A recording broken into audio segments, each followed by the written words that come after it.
Have you ever gone to the grocery store and were planning to spend $50 and somehow walked out of the store spending $85?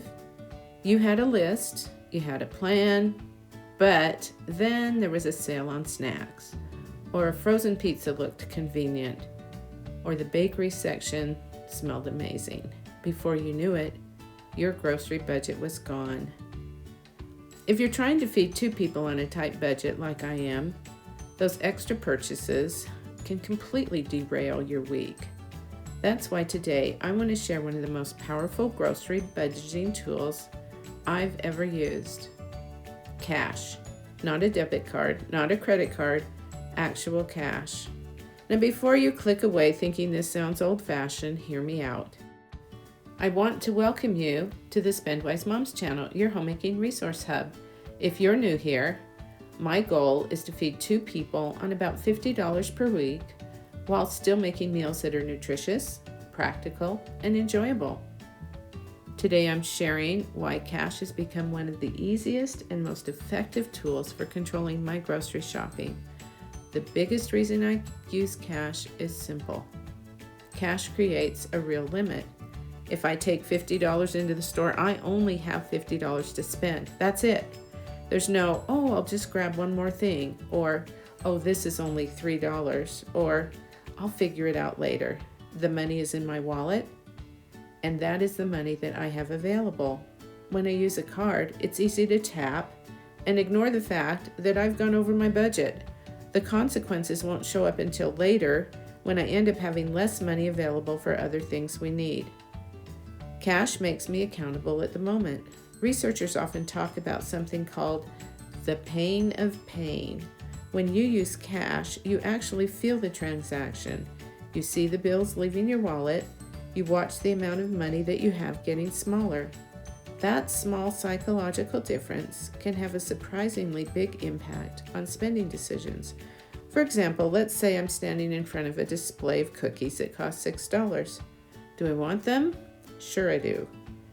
But do I want them more than the ingredients for several meals? Probably not. Am I willing to give up something else in my cart to buy them? Most of the time the answer's no.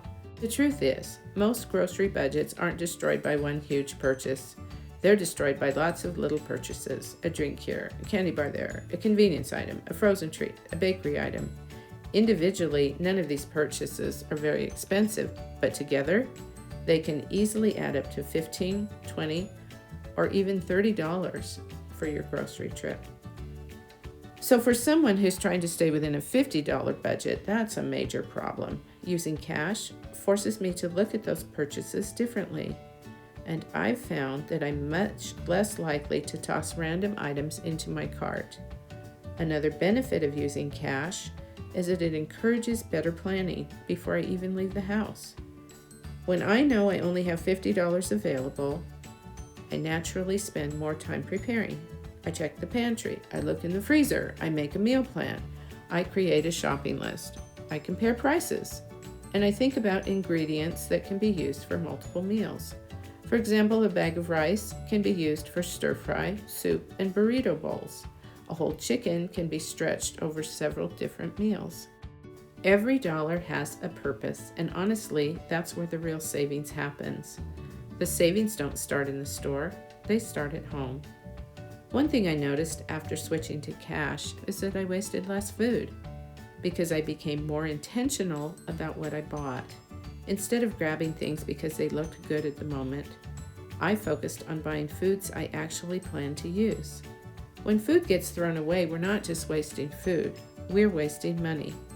For budget-conscious households, food waste is one of the biggest hidden expenses. Every forgotten vegetable, every expired container, every leftover that never gets eaten, that's money going into the trash. Using cash has helped me be more mindful about buying the right amount of food, so less gets wasted as well. Another thing I like about cash is that it's easy to see your progress. If I start the week with $50 and I only spend $32, I can physically see that I still have money left. Maybe that money will roll into next week's grocery budget. Maybe it will help me stock up on a sale item. Maybe it will become part of an emergency grocery fund. Whatever I decide to do with it, I can clearly see the result of my choices, and that's motivating. Budgeting starts to feel more like progress and less like deprivation. Now, I want to be realistic. Cash isn't perfect for everyone. Some people really prefer debit cards. Some people use budgeting apps. Some people shop online.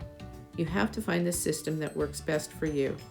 For me, cash is simply the tool that helps me stay more mindful while I do my grocery shopping. I spend less. I avoid more impulse purchases. I focus on getting what I actually need within the budget I have. One way I do this is by putting things in order of importance when I check out. So that way I always have the money for the most important things. I tell the store clerk that I have $50 to spend, so when I get close to that number, I need to stop. I usually put one or two things at the end that I would like just in case I happen to have some money left. If I don't have enough money for something, I just don't buy it.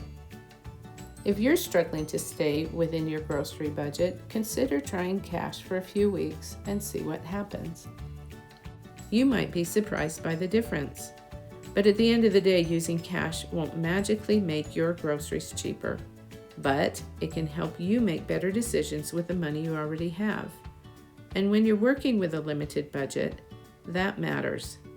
For me, cash has been one of the simplest and most effective tools for staying within my $50 per week grocery goal.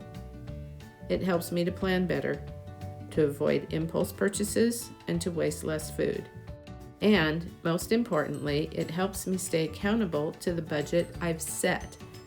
Now, I'd love to hear from you. Do you use cash for groceries, or do you prefer using a card or a budgeting app? Let me know in the comments below. And if you found this video helpful, please give it a thumbs up and subscribe to the channel. And I'll see you in the next video. Thanks for watching the Spend Wise Moms.